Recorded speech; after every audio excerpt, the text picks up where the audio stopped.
الغالب على كل غالب مولانا علي بن ابي طالب اللهم صل على محمد وعلى محمد. اللهم صل وسلم وبارك على صاحب الدعوة النبوية وسودة الحيدرية والعصمة الفاطمية والعلم الحسنية والشجاعة الحسينية والعبادة السجادية والمعطر الباكرية والأسرار الجعفرية والعلوم الجازمية والحجة الأزلية والجود التقوية والنقاوة النحوية والحيبة الأصغرية والغيبة الإلهية. اللهم صل على محمد وعلى محمد. ولعنة الله على قوم الظالمين. أما بعد فقد قال الله تبارك في القرآن المجيد والفرقان الحميد بسم الله الرحمن الرحيم إنا أعطيناك الكوثر فصل لربك وانحر إن شانئك هو الأبتر. اللهم صل على محمد وعلى محمد. معززان محترم شکران مظلوم کربلا، صاحبان فہم و ذکاء، محبان اہل عزا، موالیان حیدر قرار بے جذبہ ایمانی رکھنے والے عزادار، سامعین بزم معرفت، سرمستان محفل ولایت، سب سے پہلے تمام حمد و ثنا اس خالق اجل کے لیے کہ جس نے ہم کو انسان بنایا، اس کا کرم یہی نہیں رکا، اس نے ہم کو مسلمان بنایا، اور کرم کی تو جب انتہا ہو گئی کہ اس نے ہمیں اہل بیت کی محبت سے آشنا کرایا اور ہمارے دلوں میں اہل بیت کی محبت کو ڈالا۔ تمام حمد و ثنا اس کریم پروردگار کے لیے جو سیاہ راتوں میں، تاریک چٹانوں میں چلنے والی چیونٹیوں کی آہٹ رفتار سے بھی ادا ہے، اور فقط آہٹ رفتار سے نہیں بلکہ ان کے دلوں میں موجود ضرورات کی فہرست سے بھی ادا ہے۔ تمام حمد و ثنا اس کریم پروردگار کے لیے کہ جو سمندروں میں رنگ بدلنے والی مچھلیوں کے چہروں سے بھی آگاہ ہے، اور فقط چہروں سے بھی آگاہ نہیں ہے بلکہ اس سمندر کی گہرائیوں میں ان مچھلیوں کو رزق بھی عطا کرتا۔ سلام حمد و ثنا اس تمام حمد و ثنا اس کریم پروردگار کے لیے کہ جو فضا میں موجود پرندوں کی قوت پرواز سے بھی آگاہ ہے، اور تمام حمد و ثنا اس خالق اجل کے لیے کہ جس نے ہمیں لا الہ الا اللہ عطا کیا، اس کی کرم اور ہوئی تو اس نے ہمیں محمد رسول اللہ عطا کیا، اور کرم کی تو جب انتہا ہو گئی کہ جب اس نے ہمیں اور آپ کو علی ولی اللہ بھی عطا کیا۔ صلوات پڑھے محمد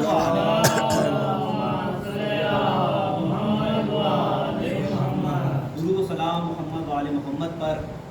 آج آپ کی خدمت میں جو سورہ مبارک کی تلاوت میں نے کی ہے، سورہ کوثر، یہ ایسا سورہ ہے کہ آپ سب کو یاد ہے، اللہ تعالیٰ فرما رہا ہے انا اعطیناک الکوثر، ہم نے آپ کو کوثر عطا کیا، یعنی ہم نے آپ کو خیر عصیر عطا کیا، خیر کثیر عطا کیا۔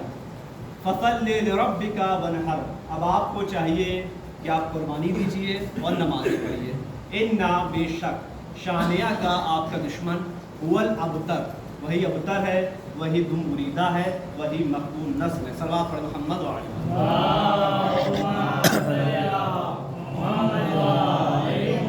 اب یہ 3 آیتوں کا سورہ، لیکن جب مفسرین نے اس میں قلم اٹھایا تو کیا کیا قلم فرسائیاں کی ہیں کہ کوثر سے مراد کیا ہے۔ توجہ کا طالب ہوں، صاحبان ذوق کا مجمع ہے کہ کوثر سے مراد کیا ہے۔ کسی نے لکھا کہ کوثر سے مراد نہر ہے، کسی نے لکھا کوثر سے مراد حوض ہے، کسی نے کہا کہ کوثر سے مراد امت کے علماء ہیں، کسی نے کچھ کہا، کسی نے کچھ کہا، ظاہر ہے۔ تو آپ جب ہمارے شیعہ مفسرین کو پڑھیں گے، ہمارے شیعہ عالم کو پڑھیں گے تو وہ جو کچھ بھی کہیں گے لیکن لوٹ پھر کر اسی میں آئیں گے کہ کوثر سے مراد امت کے، کوثر سے مراد اولاد پیغمبر ہے، کوثر سے مراد اولاد زہرا ہے۔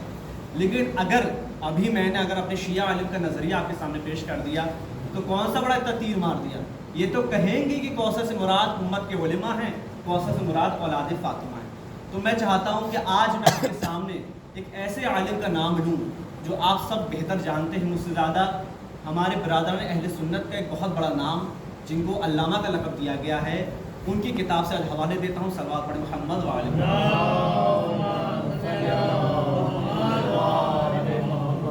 ایسا مشہور و معروف نام ہے ان کا کہ آدھا نام میں دوں تو شاید پورا آپ کر دیں۔ ان کا نام ہے الامام فخر الدین رازی. ان کی ایک کتاب ہے تفسیر الکبیر، تفسیر ہے، معذرت کے ساتھ کہتا ہوں، تفسیر ہے ان کی، تفسیر کا نام ہے تفسیر الکبیر. تو ظاہر ہے سورہ کوثر جو ہے قرآن کے آخری پاری کا سورہ ہے، تو وہ 32 جلدوں میں مشتمل ہے اور 30ویں جلد میں اس کا ذکر آیا ہے. تو انہوں نے 16 مطلب کو اپنے کتاب میں نشر کیا، اپنے کتاب میں رکھا ہے کہ کوثر سے مراد ان 16 معنی ہیں. تو 16 تو نہیں بتاؤں گا، لیکن کچھ چند فہرست وار آپ کے سامنے پیش کر دیتا ہوں. تو دیکھیے کوثر سے مراد، اگر ہم کوثر کا مطلب نکالیں ان کی کتاب میں، اگر میں بعد میں جاؤں اس سے پہلے ہم کوثر کا مطلب نکالیں کہ کوثر کا مطلب کیا ہے. تو کوثر کا مطلب کثرت سے. اب جو کثرت ہے وہ بھی 2 طریقے کی ہوتی ہے. میں توجہ چاہتا ہوں، ابھی منزل تمہید پر ہوں. کوثر کا مطلب کثرت سے ہے. اب کثرت بھی 2 طریقے کی ہوتی ہے، ایک اچھی کثرت ہوتی ہے، ایک بری کثرت ہوتی ہے. کربلا میں یزید کے لشکر میں بہت لوگ تھے تو کثرت تو وہاں پہ بھی تھی، تو وہاں بری کثرت تھی، تو اس لیے اللہ بری کثرت کے لیے قرآن میں شاہ فرماتا ہے تکاثر، الحاکم تکاثر. اور اچھی کثرت کے لیے اللہ فرما رہا ہے کوثر، انا اعطیناک الکوثر. اب آپ اپنے گھروں میں قرآن کو اٹھائیں گے اور ترجمہ دیکھیں گے، کسی کا بھی آپ ترجمہ دیکھ لیں، چاہے آپ ذیشان صاحب کا ترجمہ دیکھ لیں، چاہے آپ فرمان علی صاحب کا ترجمہ دیکھ لیں، چاہے آپ مقبول صاحب کا ترجمہ دیکھیں. اور جملہ پیش کر دوں کہ ذیشان صاحب کا ترجمہ تو ایسا لگتا ہے جیسے علی شان ہو، فرمان صاحب کا ترجمہ تو ایسا لگتا ہے جیسے فرمان علی کے مطابق کیا گیا ہو، اور مقبول صاحب کا ترجمہ تو ایسا لگتا ہے جیسے بارگاہ خدا میں مقبول ہو گیا ہو، اور مودودی صاحب کا ترجمہ تو ایسا لگتا ہے جیسے محدود ہو گیا ہو. صلوات پڑھیں محمد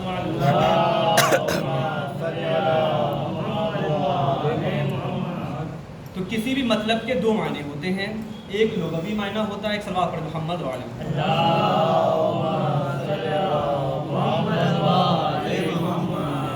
تو دیکھیے وہ اپنی تفسیر میں 16 معنی درج کرتے ہیں. اب کسی بھی معنی کے 2 معنی نکلتے ہیں، ایک لغوی معنی، ایک اوریجنل معنی اور ایک مرادی معنی. آپ اس سے کیا مراد لے رہے ہیں. تو کوثر کا جو مطلب ہے وہ کثرت سے. اب میں ان کی تفسیر پر آتا ہوں. یہ کہتے ہیں کہ کوثر سے مراد نہر. ہم نے کہا کہ کوثر کا مطلب تو ہم نے آپ کو پہلے پیش کر دیا، کوثر کا مطلب کثرت سے. تو نہر آپ نے کیسے کہہ دیا؟ کثرت تو آنی چاہیے نا. تو وہ کہتے ہیں فخر الدین رازی کہ روز محشر جب سارے مومنین ایک نہر پہ جمع ہوں گے، نہر پہ جمع ہوں گے سب روز محشر، تو وہاں مومنین کا مجمع ہوگا. غیر مومن تو وہاں پہنچ نہیں سکتا، اس کی وہاں رسائی نہیں ہے. منافقین کا مجمع تو ہوگا نہیں، مومنین کا مجمع ہوگا، تو وہاں مومنین کی کثرت ہوگی. اس لیے کوثر کا مطلب نہر سے، کیوں نہر میں کثرت پائی جا رہی ہے. میں نے کہا ٹھیک ہے. پھر وہ کہتے ہیں کہ کوثر کا مطلب، کوثر کا معنی حوض ہے. میں نے کہا آپ نے یہ کیسے کہہ دیا؟ کوثر کا معنی حوض ہے، کثرت تو آنی چاہیے نا. تو وہ کہتے ہیں کہ فلاں صاحب سے روایت ہے کہ رسول خدا نے ایک دفعہ فلاں صاحب سے کہا کہ جبرائیل رسول خدا کو ایک ایسی جگہ پہ لے گئے، کہ ایک ایسے حوض پہ لے گئے کہ وہ صاحب اس کا پانی دودھ سے زیادہ سفید، برف سے زیادہ ٹھنڈا، مشک و عنبر سے زیادہ خوشبودار. تو رسول خدا نے کہا جبرائیل یہ کیا ہے؟ تو جبرائیل نے کہا یا رسول اللہ یہی تو کوثر ہے جو اللہ نے آپ کو عطا کیا. تو میں نے کہا اس میں کثرت تو آنی چاہیے نا. چلیے آپ نے روایت پیش کر دی فلاں صاحب سے. تو کہتے ہیں کثرت اسی طریقے سے، کثرت اس طرح ہے کہ حوض جو ہے، جو جنت میں حوض ہے، اس سے ساری ندیاں جڑی ہوئی ہیں. ساری ندیوں کا جو منبع ہے، ساری ندیوں کا جو مرکز ہے، ساری ندیوں کا جو ایکسٹریشن پوائنٹ ہے، وہ یہی حوض ہے. حوض سے ساری ندیاں نکل رہی ہیں، اس لیے اس کو ہم نے کثرت سے مراد دی ہے، اس لیے کوثر سے مراد حوض ہے. اب وہ جلدی جلدی میں آخری پیش کر دوں. وہ کہتے ہیں کہ کوثر سے مراد امت کے علماء ہیں. صلوات پڑھیں محمد وعلى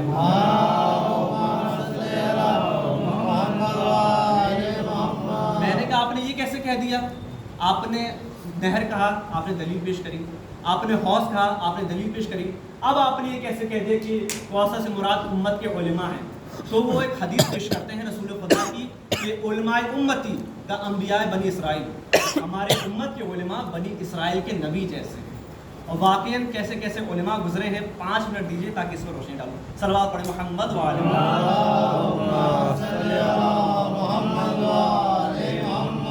ایک مثال کے ذریعے بات پیش کر دوں تو آج دنیا نے بہت ترقی کری، بہت دنیا میں ترقی ہے، ٹیکنالوجی اس قدر پہ پہنچ گئی کہ اس نے اس موبائل کو بنایا. اب اس موبائل کو اگر ہم بچے سے پوچھیں گے تو اس موبائل کو اسمارٹ فون بھی کہا جاتا ہے. اب اسمارٹ فون کیوں کہا جاتا ہے؟ اسمارٹ فون اس لیے کہا جاتا ہے کہ یہ بہت اسمارٹ ہے. اسمارٹ اس طریقے سے ہے کہ ہم نے اس موبائل کو ابھی ٹچ کیا اور گوگل میں بس ڈالا تو وہ مغرب کی ایک مطلب کچھ بھی ڈالا تو وہ جہیں کہیں بھی نالج ہو، کہیں بھی انفارمیشن ہو، وہ پیش کر دیتا ہے۔ مغرب میں بیٹھا ہوا انسان مشرق والوں سے بات کر سکتا ہے۔ تو دنیا نے بہت ترقی کری تو اسمارٹ فون بنایا۔ تو آئیے چلتے ہزاروں سال پہلے اللہ نے 1,24,000 انبیاء بھیجے، اس میں سے جو ٹاپ 4 کے نبی ہیں اس میں اولو العزم پیغمبر جس کو کہتے ہیں، اس میں ہے حضرت موسیٰ۔ تو دنیا نے بہت ترقی کری تو ہزاروں سال بعد ایک اسمارٹ فون بنایا، اور اللہ نے ہزاروں سال پہلے موسیٰ کو اسمارٹ عصا عطا کیا۔ اللہ نے ہزاروں سال پہلے موسیٰ کو اسمارٹ عصا عطا کیا۔ میں نے کہا یہ اسمارٹ عصا کیوں کہا جاتا ہے؟ کہا آپ کو نہیں معلوم، جو موسیٰ کے پاس جو ڈنڈا تھا، جو عصا تھا، وہ کوئی خاص نہیں تھا، وہ برقی شجرے طیبہ کی ایک شاخ تھی۔ وہ ایک ایسا عصا تھا کہ موسیٰ بس سوچے، ہمارا موبائل تو یہ ہے کہ ہم اس کو ٹچ کریں گے، لاک کو کھولیں گے تب جا کے کچھ آئے گا، لیکن موسیٰ فقط نیت کریں، موسیٰ فقط نیت کریں کہ ان کو کیا کرنا ہے۔ مثلا موسیٰ کو چلتے چلتے بھوک لگ گئی، اب موسیٰ بس نیت کریں، موسیٰ فقط سوچیں۔ اب جیسے مثلا موسیٰ نے سوچا کہ موسیٰ کو انگور کھانا ہے، تو عصا اتنا اسمارٹ تھا کہ وہ انگور کی شکل بن جاتا تھا، اس کی شاخیں نکل آتی تھی اور موسیٰ انگور کو توڑ لیا کرتے تھے۔ موسیٰ کو چلتے چلتے موسیٰ تھک گئے، اب عصا اتنا اسمارٹ ہے کہ وہ ہیلی کاپٹر بن گیا اور موسیٰ کو لے کر اڑ گیا۔ تو موسیٰ کا عصا اسمارٹ عصا ہے، لیکن میں نے تاریخ کو جب پڑھا تو روایت بتاتی ہے کہ اتنا اسمارٹ ہے کہ کھانے کے لیے کوئی دعا نہیں، اڑنے کے لیے کوئی دعا نہیں۔ لیکن تاریخ ایک عجیب مرحلہ میرے سامنے پیش آیا کہ جب موسیٰ چلتے تھے اور موسیٰ کو جب پیاس لگتی تھی تو وہ عصا نیت کرتے تھے، پانی نہیں آتا تھا، عصا کو مارتے تھے اور مارتے تھے تب بھی پانی جاری نہیں ہوتا تھا، بلکہ وہ دعا پڑھتے تھے۔ وہ دعا کون سی ہے؟ توجہ چاہتا ہوں۔ وہ دعا ہے کہ موسیٰ عصا کو مارتے تھے اور ایک دعا پڑھتے تھے۔ وہ دعا یہ ہے کہ اللہم انی اسألک بحق محمد سید الانبیاء وبحق فاطمہ سید النساء العالمین وبحق علی سید الاولیاء وبحق حسن سید الاوصیاء وبحق حسین سید الشہداء۔ یہ وسیلہ دیتے تھے اور پتھر پہ عصا مارتے تھے، زمین پہ عصا مارتے تھے، چشمہ جاری ہو جاتا تھا۔ میں نے کہا کہ چلنے کے لیے کوئی دعا نہیں، اڑنے کے لیے کوئی دعا نہیں، کھانے کے لیے کوئی دعا نہیں، یہ پانی کے لیے اتنی خاص دعا کیوں ہے؟ یہ پیاس کے لیے اتنی خاص دعا کیوں ہے؟ تو علماء فرماتے ہیں، روایت کہتی ہے کہ ایسا ہو سکتا ہے کہ اللہ نے پورے کائنات کا پانی فاطمہ کے نہر میں رکھ دیا ہے۔ اللہ نے پورے کائنات کا پانی فاطمہ کے نہر میں رکھ دیا ہے۔ پانی فاطمہ کے نہر کا ایک قصہ ہے۔ تو وہ یہ دعا پڑھتے تھے۔ اب دیکھیے اللہ نے کیسے کیسے اپنے نبیوں کو کیسے کیسے قوموں میں بھیجا ہے۔ ایسے اتنے بدماش لوگ، اتنے جاہل قوموں کے بیچ اللہ نے اپنے نبیوں کو بھیجا ہے کہ پیچھے فرعون کا لشکر ہے، فرعون خود آ رہا ہے، لیکن یہاں پہ بھی ان کا قبائلی جھگڑا ختم نہیں ہو رہا ہے۔ آگے نہر ہے، آگے سمندر ہے، پیچھے فرعون آ رہا ہے، اس کا لشکر آ رہا ہے، لیکن یہ موسیٰ کی جو قبیلہ اتنی بدو قوم ہے، یہ کہہ رہی ہے کہ نہیں آپ راستہ بنائیے۔ اب موسیٰ نے ایک عصا مارا، راستہ بن گیا۔ اب وہ 12 قبیلے تھے، 12 قوم تھی، تو انہوں نے کہا نہیں ہم اس قبیلے کے ساتھ نہیں جائیں گے، ہم اس قبیلے کے ساتھ نہیں جائیں گے۔ اب موسیٰ نے پھر ایک معجزہ عطا کیا، موسیٰ نے پھر ایک ایسا عصا مارا کہ 12 راستے بن گئے۔ اب اتنی بدماش قوم ہے، اتنی بدو قوم ہے کہ یہاں پہ بھی ان کے اختلاف ختم نہیں ہوا۔ کہہ رہے ہیں آپ نے 12 راستے تو بنا دیے، اب آپ 12 موسیٰ بنائیے۔ عصا کا کرشمہ دیکھیے آپ بارہ راستے بنائیے اور 12 موسیٰ بنائیے۔ اب حضرت موسیٰ نے اللہ سے دعا کری، استغاثہ بلند کری اور ایسا عصا مارا کہ 12 موسیٰ بن گئے، 12 موسیٰ بن گئے۔ میں نے یہاں پہ بھی نقطہ نکالا، میں نے کہا موسیٰ کی قوم جاہل قوم تھی، موسیٰ کی قوم بدو قوم تھی، لیکن ان کو بھی معلوم ہے کہ بغیر رہنما کے، بغیر پیشوا کے، بغیر لیڈر کے ہم اس چھوٹا سا راستہ طے نہیں کر سکتے۔ تو آج کے زمانے میں منکر علی جو بغض علی کو دل میں رکھا ہوا ہے، وہ کیسے صراط مستقیم کو پار کرے گا؟ وہ کیسے صراط مستقیم کو پار کرے گا؟ وہ کیسے میزان کو پار کرے گا؟ وہ کیسے میزان کی راستوں کو طے کرے گا؟ تو اب 3 قول ہو گئے کہ کوثر سے مراد نہر ہے، کوثر سے مراد حوض ہے، کوثر سے مراد امت کے علماء ہیں۔ اب وہ 4تھا قول پیش کرتے ہیں، اسی میں مجلس تمام صلوات پڑھے محمد وعلی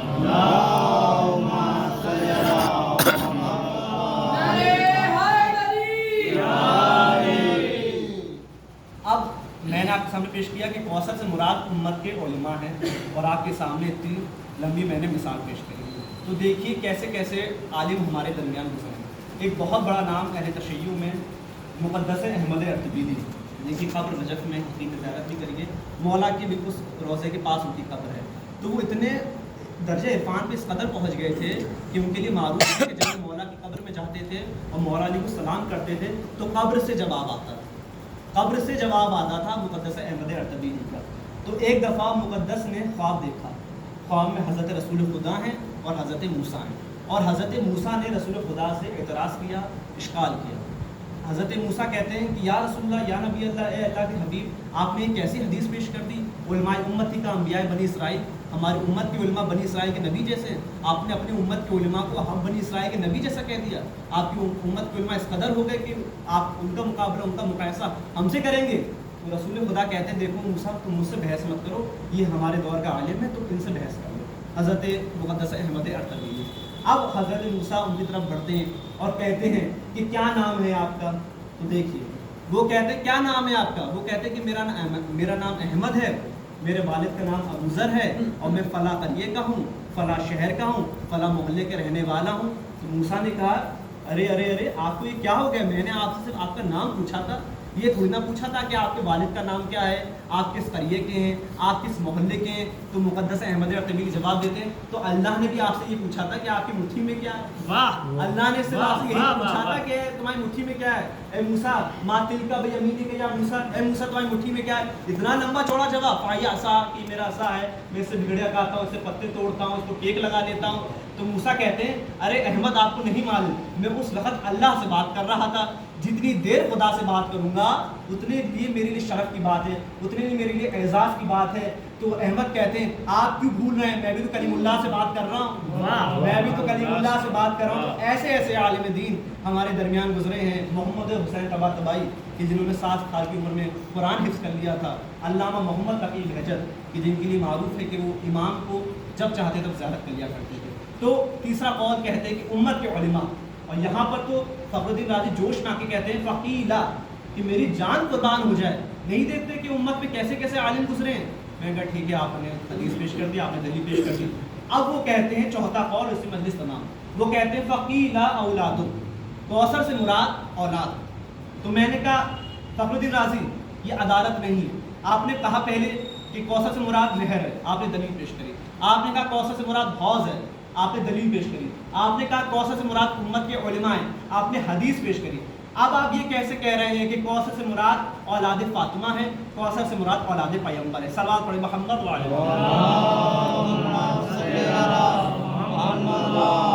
محمد۔ تو کہتے ہیں کہ نبی مکرم کی جو شادی ہوئی وہ 25 سال میں ہوئی، سن مبارک جب نبی مکرم کا جو ازدواج ہوا خدیجہ طاہرہ کے ساتھ تو 25 سال کی عمر تھی، اور حضرت خدیجہ کے 28 سال عمر تھی، 3 سال کا فرق تھا۔ یہ تو برادران پتہ نہیں ان کی کیا سازش ہے کہ یہ بدنام کرتے ہیں کہ 25 سال کے تھے وہ 40 سال کے، 15 سال کا ڈفرینس نہیں تھا، 3 سال کا ڈفرینس۔ اور حضرت خدیجہ اور حضرت رسول اکرم سید المرسلین ساتھ رہے ہیں 25 سے 28 سال، 53 سال تک رسول خدا حضرت خدیجہ کے ساتھ رہے ہیں، اور ان 53 سالوں میں اللہ نے رسول خدا کو 4 فرزند عطا کیے۔ اب جب رسول خدا، اور یہ ایک اور اعتراض ہوتا ہے، صلوات پڑھ محمد وعلی محمد،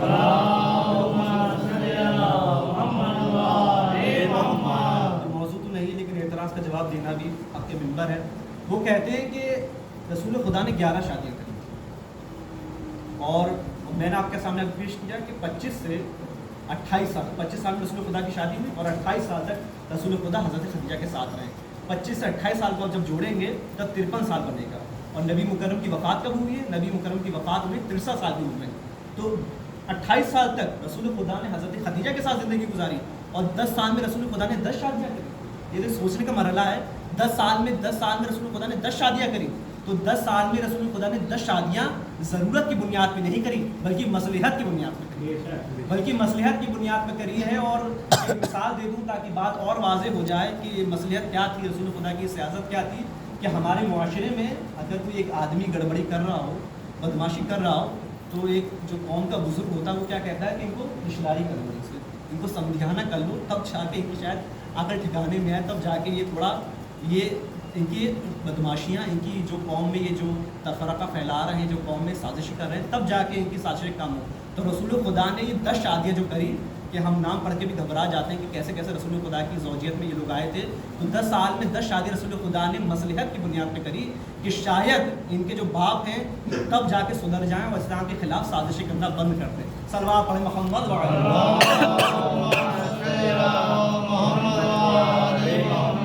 کہ جو لوگ عیسائیوں کے نجمیوں کے پیشن گوئی میں اسلام لائے ہوں تو وہ مسلمان تو تھے نہیں, وہ تو پیشن گوئی سے مسلمان ہوئے تھے کہ تو ایک دن بادشاہ بنے گا.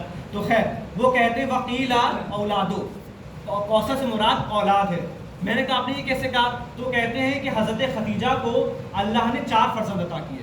قاسم, پہلے فرزند کا نام قاسم, اس لیے رسول خدا کی جنیت پڑی وہ ہے ابو القاسم, طیب, طاہر اور لاسٹ والے ابراہیم. تو جب چاروں بیٹے رسول خدا کے فوت ہو گئے, اس دنیا سے چلے گئے, اور رسول خدا جب چوتھے بیٹے ابراہیم کا دفن کر کے اٹھ رہے تھے تو ایک شخص آیا, ایک ظالم آیا جس کا نام آپ یاد رکھیے گا, آس بن وائل. بہت پوری زندگی سے رسول خدا کو ستایا ہے. اس نے رسول خدا کو تانا دیا کہ اب تو یہ ہو گئے ابتر, اب تو یہ ہو گئے دم بریدہ, اب تو یہ ہو گئے مقتول نسل, اب ان کا دین کون چلائے گا, اب ان کی شریعت کون چلائے گا. تو ہم نے کہا کہ اللہ کی مار ہو اس پر, خدا کی لعنت ہو اس پر. وہ میرے نبی کو تانا دے رہا تھا, وہ میرے نبی کو طنز کر رہا تھا, وہ میرے نبی کو تنقید کر رہا تھا, لیکن دشمن تھا. لیکن ایک بات بڑی پتے کی بتا گیا, اس کو بھی معلوم ہے کہ اگر کوئی دین کو چلا سکتا ہے تو اولاد ہی چلا سکتی ہے, غیرے نہیں چلائیں گے. اس نے طنز سے بتا دیا کہ اگر کوئی دین کو چلائے گا تو اولاد ہی چلائے گی. وہ نہیں چلائیں گے کہ جن کے لیے معروف ہے کہ 36 سال تک کافر رہے, کہ 42 سال تک مشرک رہے, کہ 50 سال تک مشرک رہے. وہ چلائے گا کہ جس کی پیدائش ہوئی کعبے پر اور شہادت ہوئی مسجد میں. صلوات پڑھیں محمد وعلی محمد. کہتے ہیں وکیل اولادو, اس لیے انہوں نے یہ جملہ کہا کہ اللہ نے جو سورہ کوثر بھیجا اسی مغلون کے جواب میں بھیجا, آس بن وائل کے جواب میں اللہ نے بھیجا کہ کوثر سے مراد اولاد فاطمہ ہے. اب یہ تو ہو گئے ہمارے سنی عالم. اب وہ آگے بڑھ کے کہتے ہیں, جوش میں آ کے فخر الدین رازی کہتے ہیں اپنی تفسیر میں کہ تم نہیں دیکھتے کہ کیسے کیسے ظلم ہوئے اولاد پیغمبر پر, کتنا ظلم ڈھایا گیا اولاد زہرا پر, لیکن آج پوری دنیا اولاد فاطمہ سے جھلک رہی ہے. اور ایک جملہ تو وہ آگے اتنا مطلب آپ لوگ وش میں آ جائیں گے, صاحبان ذوق کا مجمع ہے. وہ کہتے ہیں کہ اتنا ستایا گیا اولاد فاطمہ کو, اتنا ستایا گیا اولاد زہرا کو, اتنے ظلم ڈھائے گئے اولاد فاطمہ پر, لیکن آج پوری دنیا اولاد فاطمہ سے جھلک رہی ہے. اور کوئی بھی ایسا نہیں ہے کہ جس کی طرف تم اشارہ کر کے کہہ دو کہ یہ بنی امیہ کی نسل کا ہے. کوئی بھی ایسا نہیں جس کی طرف تم اشارہ کر کے کہہ دو کہ یہ بنی امیہ کی نسل کا ہے. تو اللہ کا بہت بڑا فیض ہے کہ کوثر سے مراد اولاد فاطمہ ہے, کوثر سے مراد اولاد زہرا ہے. صلوات پڑھیں محمد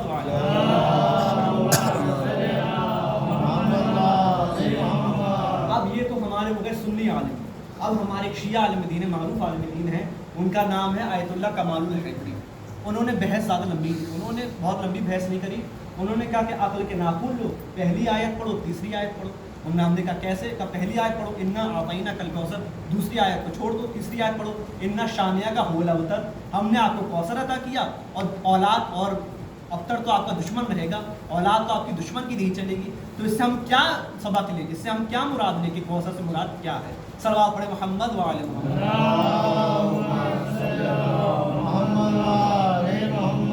اب آج کی مجلس میں میں نے آپ کی خدمت میں پیش کیا کہ کوثر سے مراد کوئی اور نہیں, کوثر سے مراد اولاد پیغمبر ہے, کوثر سے مراد اولاد فاطمہ ہے. اب یہ آپ کے سامنے آیت بھی پیش کری, آپ کے سامنے روایت بھی پیش کری, آپ کے سامنے احادیث بھی پیش کری.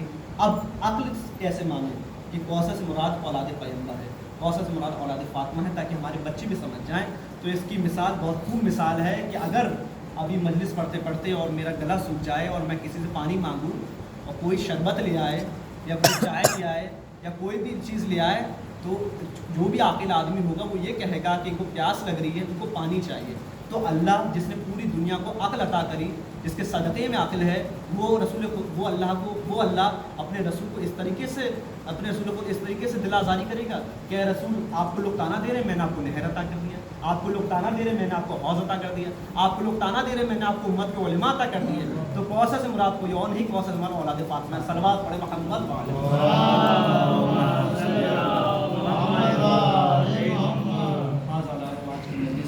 کوثر کے ترجمے پر تھی.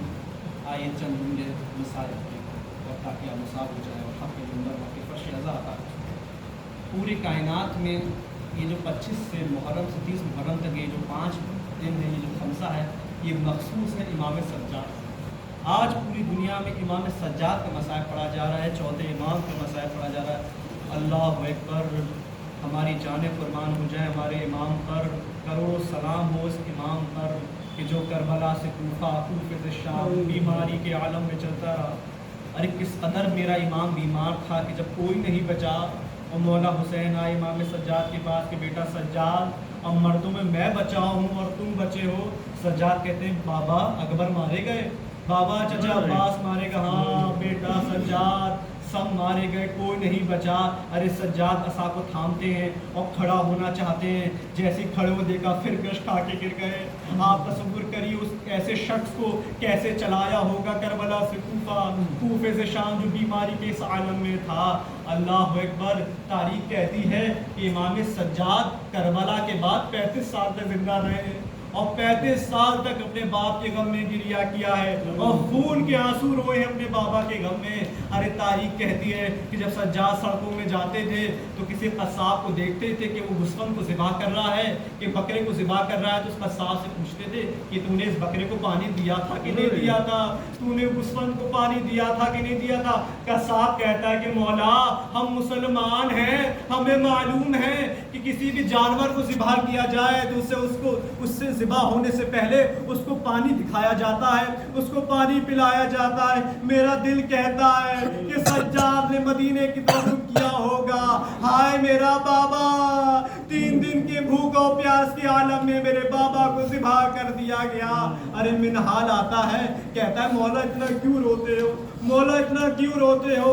امام سجاد کہتے ہیں، میرا مولا منہال سے کہتا ہے اے منہال، یعقوب کا تو ایک یوسف جدا ہو گیا تھا، مرا بھی نہیں تھا، فقط بچھڑ گیا تھا، اور یعقوب 40 سال تک روتے رہے۔ ارے ہائے سجاد، اگر روتے روتے مر بھی جائے تو کم ہے۔ ارے سجاد کے تو 18 یوسف مر گئے کربلا میں ایک ہی دن میں، 18 یوسف کو میں نے قربان کر دیا دین کی راہ میں۔ منہال تو کہتا ہے کہ تو روتا کیوں ہے؟ منہال کہتے ہیں مولا شہادت تو آپ کا ورثہ ہے، شہادت تو آپ کی گھر کی میراث ہے، کیوں روتے ہو؟ منہال تو صحیح کہتا ہے کہ شہادت ہمارے گھر کی میراث ہے، لیکن بہن بیٹیوں کو بے لگنا ہو چادر، کوفے سے شام، کوچا در کوفہ، کوچا در کوچا، شہر در شہر پھرانا ہمارے گھر کی سنت نہیں ہے، ہمارے گھر کی میراث نہیں ہے۔ منہال تو کیا کہتا ہے؟ ارے تاریخ کہتی ہے ابو جعفر جوفی نام کا شخص آیا، کہ مولا میرے گھر میں شادی ہے۔ مولا کہتے ہیں جعفر جوفی تجھے معلوم نہیں کہ ہم نے شادیوں میں جانا کو بند کر دیا، ہم نے شادیوں میں جانا بند کر دیا ہے، کربلا کے بعد ہم کسی شادیوں میں نہیں جاتے۔ ابو جعفر جوفی کہتا ہے مولا میں نے شادی سے پہلے مجلس عزا کا اہتمام کیا ہے، میں نے شادی سے پہلے مجلس عزا کا اہتمام کیا ہے۔ امام نے کہا اگر تو نے مجلس کا اہتمام کیا ہے تو یہ سجاد جائے گا۔ اللہ اکبر، کروڑوں سلام ہمارا سجاد پر، یہ بانی فرش عزا ہیں، یہ بانی مجلس عزا ہیں، تو اگر تم نے فرش عزا کا انتظام کیا ہے تو یہ سجاد جائے گا۔ ارے امام سجاد جاتے ہیں، مجلس میں بیٹھتے ہیں۔ ارے جب مقرر مسائل بیان کرتا ہے سجاد گریا کرتے ہیں۔ ارے خاموش کر دیا جاتا ہے لائٹوں کو، سجاد گریا کرتے ہیں۔ ارے جب مجلس ختم ہوتی ہے کیا دیکھتا ہے ابو جعفر جوفی کہ جو سجاد ابھی تک مجلس کے بیچ میں بیٹھے ہوئے تھے اب نعلین میں بیٹھے ہوئے ہیں، نعلین کے اوپر بیٹھے ہوئے۔ ابو جعفر کہتا ہے میرے مولا، اے میرے آقا، آپ نعلین کے اوپر کیوں بیٹھے ہیں؟ آپ تو میرے مولا ہیں، آپ اندر آئیے۔ امام کہتے ہیں جعفر جو تو دیکھ رہا، جو میں دیکھ رہا ہوں وہ تو نہیں دیکھ پا رہا ہے۔ ارے میری جد شہزادی فاطمہ آئی ہوئی ہے، اس سجاد کی کیسی مجال کہ جو فاطمہ کے پاس بیٹھے۔ جب تو نے مجھے بلایا تو میں تیرا عزادار تھا، اب جب سارے عزادار آ گئے تو یہ میرے عزادار ہیں۔ ہاں ارباب عزا، میں نے مصائب کو تمام کیا۔ وہ وقت آیا کہ جب ہشام بن عبد الملک ابن مروان ابن حکم نے میرے مولا کو زہر دے دیا اور مولا زہر سے تڑپ رہے ہیں۔ مولا کے فرزندان آئے، کہا بابا پانی پی لیجئے، بابا پانی پی لیجئے۔ سجاد کہتے میں پانی نہیں پیوں گا، ارے میرا بابا 3 دن کا بھوکا اور پیاسا، پیاس کی عالم میں شہید ہوا۔ کوئی شخص کہتا ہے کہ امام کا جنازہ بڑی شان و شوکت سے اٹھایا جائے گا۔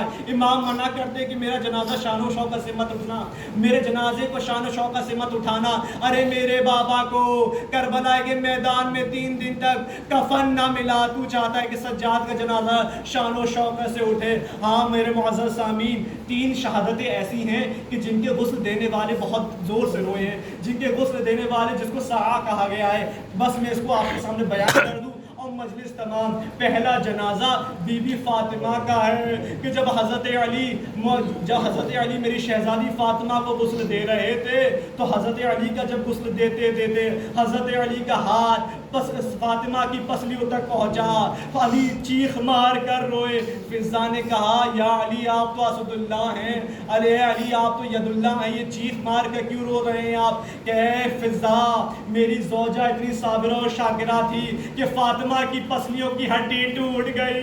فاطمہ نے بتایا نہیں، ارے دوسرا جنازہ سکینہ کا جنازہ ہے کہ جب غسالہ غسل دے رہی تھی اور غسل دیتے دیتے جب غسالہ نے کرتا اتارنا چاہا، غسالہ چیخ مار کے روئی۔ ارے شہزادی اگے غسالہ تجھے کیا ہو گیا؟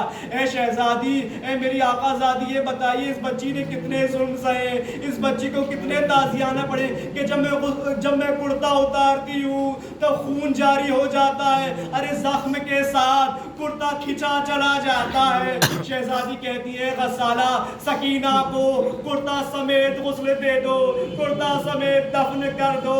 ارے تیسرا جنازہ سجاد کا جنازہ ہے کہ جب امام باقر سجاد کو غسل دے رہے تھے تو چیخ مار کے روئے، ہائے میرا بابا اتنا معلوم تھا، میرے بابا پہ اتنا مسائل ڈھایا گیا کہ ابھی بھی ہتھکڑیوں کے نشان، بیڑیوں کے نشان، ارے گلے میں توق کے نشان۔